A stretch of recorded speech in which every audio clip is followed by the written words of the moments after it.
Hey guys, Tyrion here back with another Ravenswatch video. So today we have the patch notes that were released from Pastech Games, who are the developers of Ravenswatch, and Ravenswatch is coming out in about 2 days or so.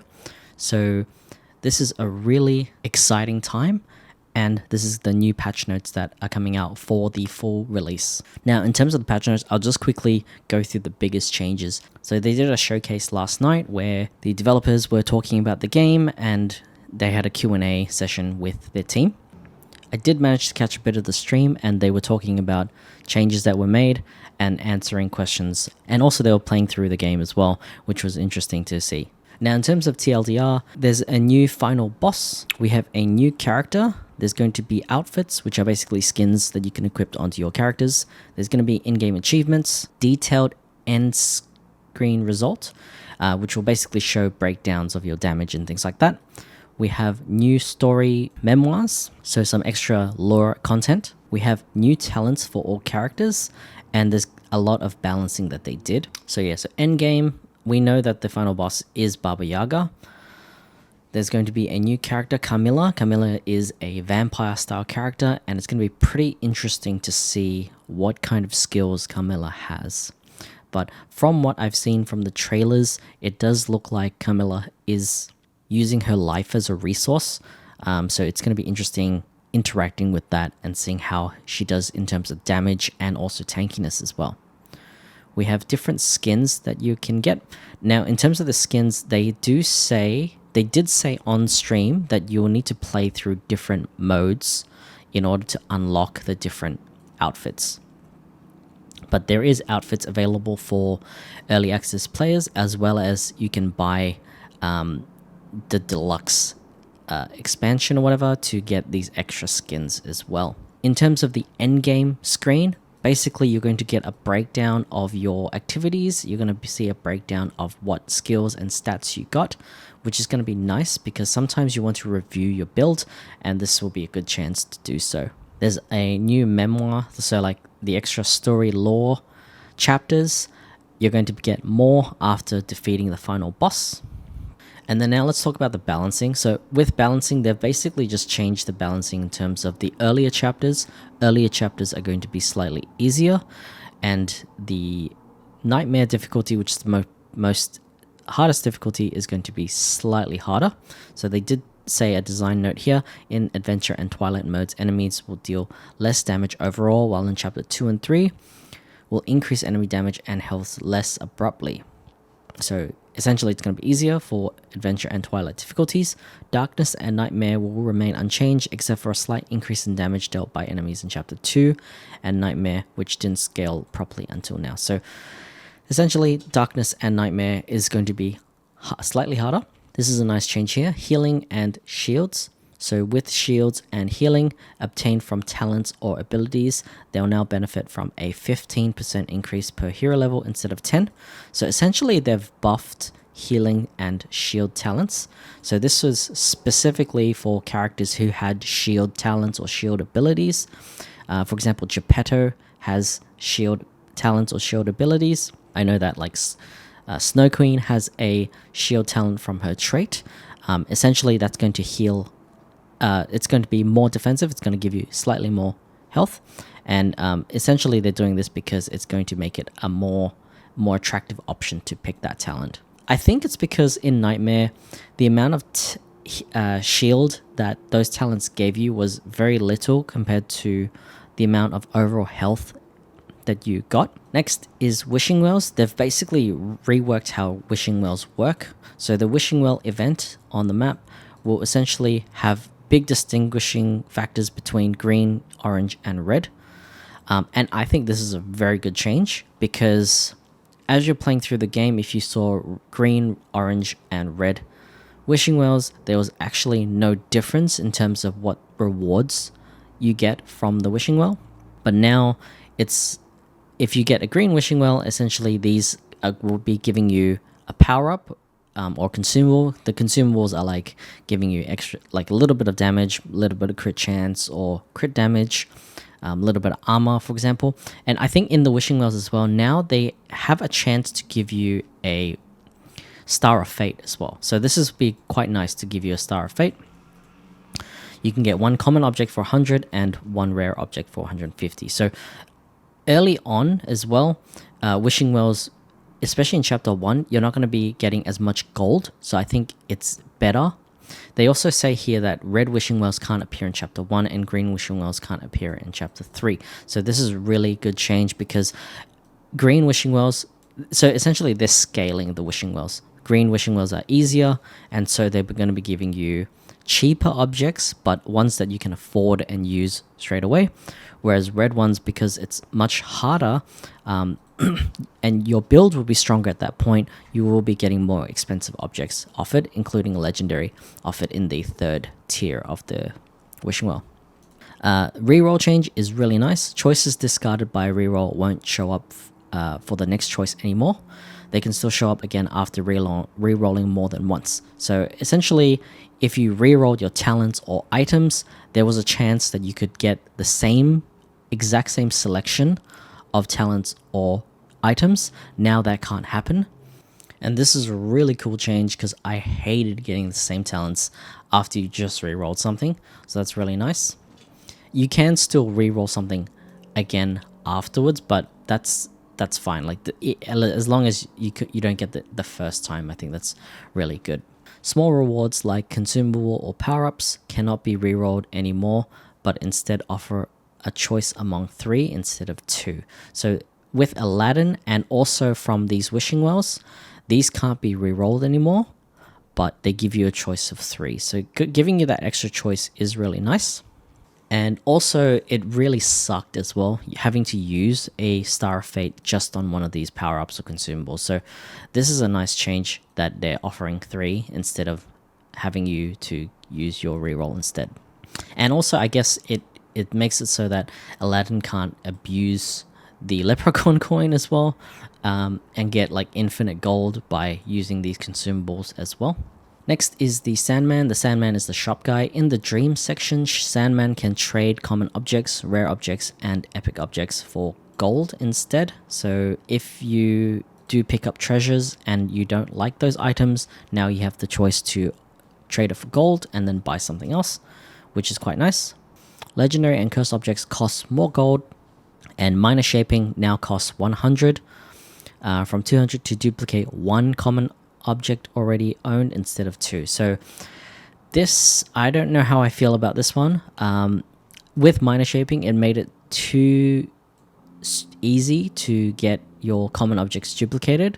I actually did like the boost in power that instantly duplicating your common objects did give you, but it is cheaper, so there is that trade-off there. So I'm not happy with this change, but it looks like based on this little bird here, people wanted that change to happen. So it says inspired by community reports and suggestions. So people want the game to be harder, I guess. Next is the HUD. So on the display, we now have crit chance displayed on there. Stats have been moved to the inventory and display a tooltip.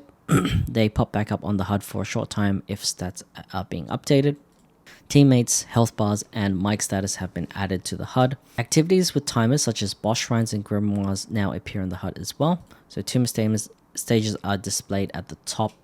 Bosses and mini-boss names have been added to the health bars, and death door interface has been modified to welcome other changes as well. So these are basically all nice stat changes that have been added to your display so you can see things straight away and you don't have to keep track of it in your head.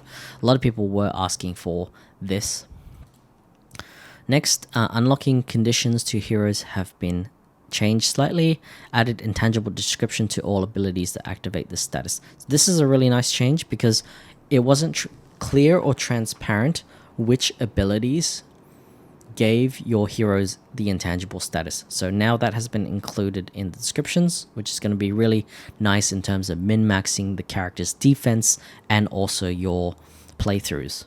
Then there's been a lot of hero talent changes, and it mainly looks like, so based on players' feedback, we chose to improve many talents which were considered weak or not attractive enough. More adjustments like these will be made in future updates. So, for example, with Scarlet, Shapeshifter is definitely one of those. Shapeshifter was one where it reduced your max health, but instead gave you the ability to heal. So now they've actually reduced the amount of healing reduction, health reduction that you get. So it used to reduce it by 30%, now it's only 20%, and it heals for a fixed 20%, but the cooldown is much shorter. So that's the offset they've made there. So I think this will be a more attractive talent to pick. Savagery. Savagery was a damage. A number of stacks have been now fixed to 20 instead of 35. So if you stacked up to 35, it used to give you 35 extra damage. Now it will give you 20 times 1.6, which is 32 damage, but it's much easier to stack, which is going to be quite good.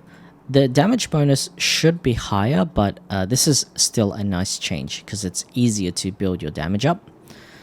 And it also says Pulverize now only consumes 1 combo point to increase special damage by 70%, as opposed to 35 per combo point. Now this used to be really powerful, but now it only consumes 1 combo point. You could use all your combo points before, and if you got the energy talent, which gives you 2 extra combo points, you'd have 5 combo points. So it would have been 35 times by 5, giving extra 175 extra damage. Now it's only 70% for 1 combo point. Also, on all of the heroes, they've added the final 2 talents, and I believe the final 2 talents are going to be for their ultimate. So it's like a way to change what you upgrade for your ultimate. So each character has their own 2 talents that have been added. We can see Pied Piper, the explosive rats explosions have been buffed, which is a nice change. This is not the main problem with going for a rat build though. I think with rat builds, the rat builds don't really interact with anything else for Pied Piper, which is why rat builds were weaker on Pied Piper. But that being said, any extra buffs that we can get for the rat build is going to be nice. And also, we have the low notes talent now being multiplicative damage as opposed to additive damage. And it says that essentially all changes kind of compensate for themselves, but makes the talent feel better and correctly scaled during a game. So I think this is going to be... I think multiplicative damage is always better than the additive damage, but we'll have to see how the talent actually feels. Next, we have Rampart. When complete, also increases the range of your defense heal. This is more of a supportive thing, so your healing will heal your teammates around you as well if you're playing in a party. And also, we have Furnace being buffed. Furnace now increases the ignite effect by up to 56% as opposed to 35%. I think this is quite a nice change because Furnace was on the weaker side. Ultimate 1 now clears the trait cooldown when it ends. This is also a nice change as well, so you can instantly cast another empowered talent or ability. Then we have Snow Queen. This is my favorite character in Ravenswatch. We can see, so Frost Surge animation recovery is now shorter, so this is nice. Ice Sprays, when combo with Ice Cores, all attacks are now shot on both sides instead of shooting them in turn. Okay, so Ice Cores is one where you build up stacks and then you use Ice Spray to release your damage. Now this is basically going to be shooting them on both sides. And this change I don't like. They've nerfed Dual Lances. Dual Lances was probably one of the best talents on Snow Queen. It used to give decreased range per rank, but now they've made it a fixed minus 45% range. So essentially your Dual Lances will hit for a shorter range and also deals less damage until it gets up to 100%. So you actually have to build into this in order for it to deal more damage. Dual Lances is one of those things where it kind of makes Snow Queen more of a melee character because early on you have to go close to characters in order for your attacks to deal more damage. Now that I think really trying to play into this fantasy as well, Dual lances also was a way to double your damage because your attacks shoot 2 lances instead of the 1. Now each lance will deal significantly less damage, so you really have to build into dual lances in order for it to deal the full damage. They reduce cooldown on Aladdin, which is nice. Melusine, her shield talent will apply in a wider range, making it easy to target allies. This comboed with the fact that they've increased the healing as well will make this talent more attractive in terms of a support skill. And then we have Geppetto, some nice adjustments on Geppetto. Unstable timers was temporarily frozen when dummy is being pushed by Geppetto's power. So unstable core is the one that makes the dummies explode. Nailing strike. I don't think ever people didn't use nailing strike much, but now it hits in a wider range. They've increased the damage on lightning rod dummies, and oiled mechanism now deals slightly more damage. So some nice changes there. Wukong, they've increased some of his damage and stagger, which is also quite nice to see as well. Now this is quite a big change here. They've made a lot of changes to items and also to enemies, it looks like as well. So in terms of items, as for heroes, magical objects have received much feedback and suggestions to make them better and more balanced. It is the first batch of adjustments are in consideration, but we prefer to make notable changes at a reasonable pace to monitor how it affects the game, good or bad.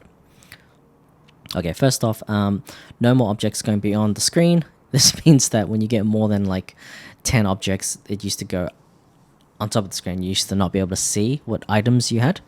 So that's good. Now displays cooldowns on objects with cooldowns. That's also nice as well.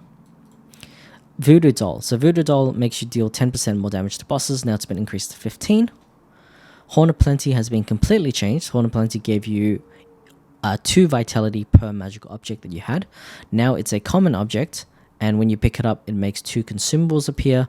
When you collect 5 of them, it gives you plus 10 damage, 20 vitality, and 20 armor. I don't know how I feel about this.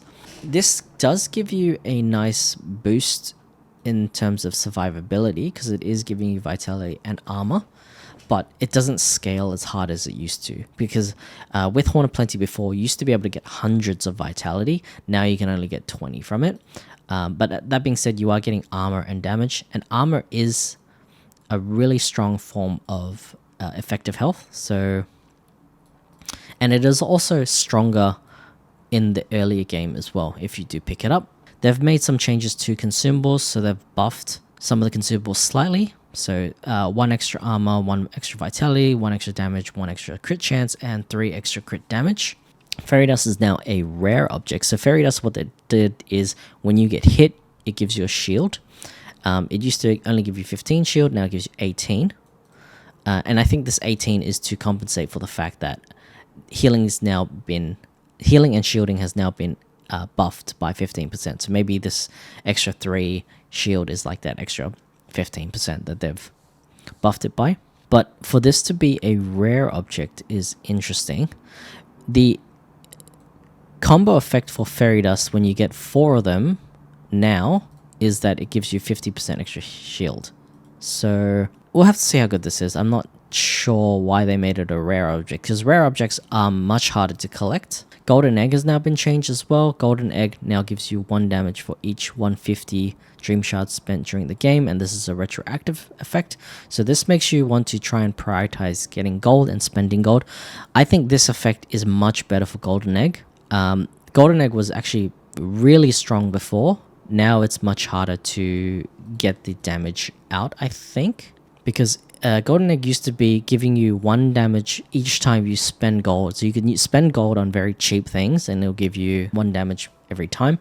Now it gives you 1 damage per 150 Dream Shards. I think it kind of evens out, because some talents, especially when you upgrade it later on, it gets quite expensive. So now it kind of evens out. I think this is still weaker than it was before, but it's not that bad. Like it's not.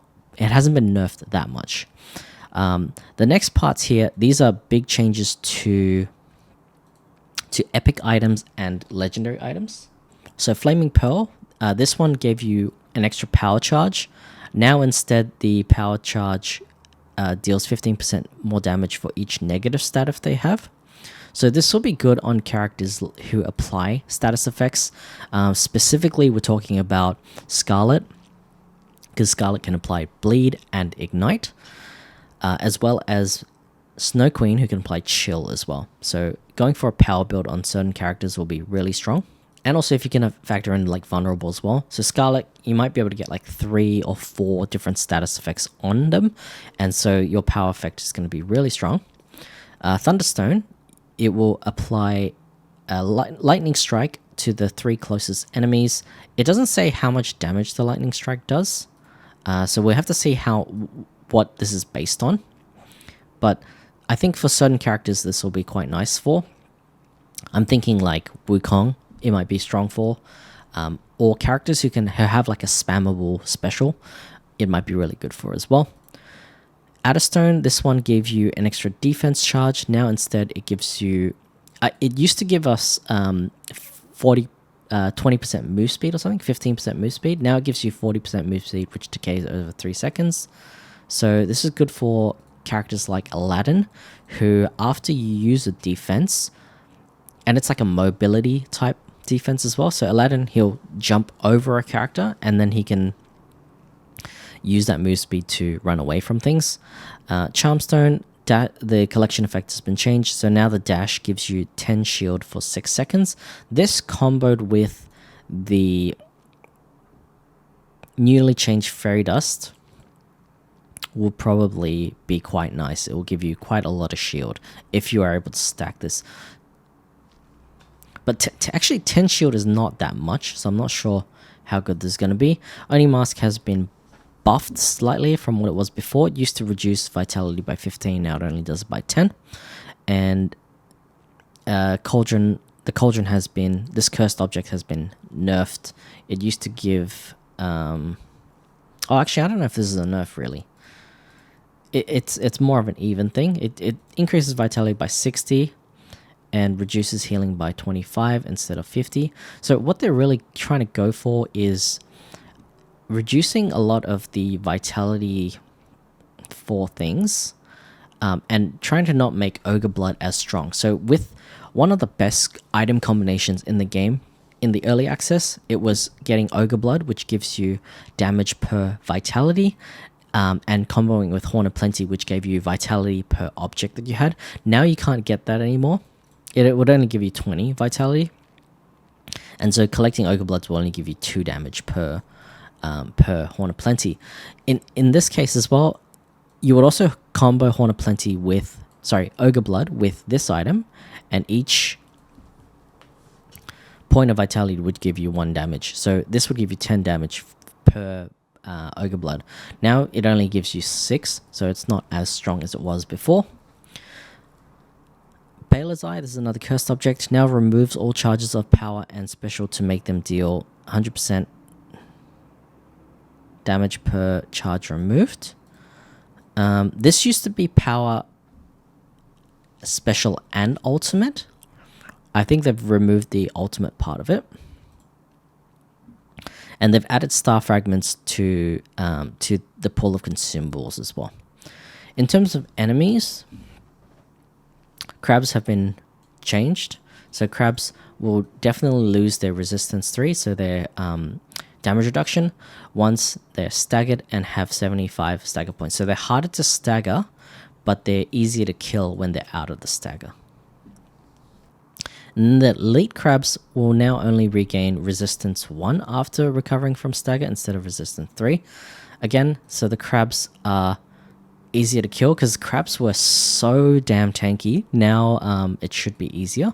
But I think with this change, it's to compensate for the fact that they have made it slightly more difficult in terms of Twilight and Nightmare difficulty as well. So these item changes are going to be really interesting to see what the best combo of items are going to be. And I will be blasting a lot of Ravenswatch once the launch happens. Pools of damage such as poison or fire. So poison is by like the spiders, and fire by the big gargoyles. Now they can be dodged, whereas before you couldn't dodge them. And this is just a change that makes sense. Enemy resistance, no longer additive with vulnerable, marked, or other damage increase debuffs. It is now multiplicative. With the sum of debuffs increasing damage taken, making them resistance to less affected enemies less affected by these debuffs while not staggered. So before, if you applied vulnerable, this was a 25% increase. This was also a 25% damage increase. Now it's better because this is multiplicative, so you're going to be applying more damage reduction onto enemies. So that's quite nice. And then there's been some few bug changes, which is also nice as well. So yeah, so that's been my review of the patch notes. The game is coming out very soon, so I will be blasting a lot of Ravenswatch when the game comes out. So I'm going to be trying out the new characters, I'm going to be trying out different builds and different combination of items, and basically trying to unlock everything in Ravenswatch. Drop me a comment down below on what you think about the changes and what item combinations you think will be really good for the game. As always, have an awesome day. Bye for now.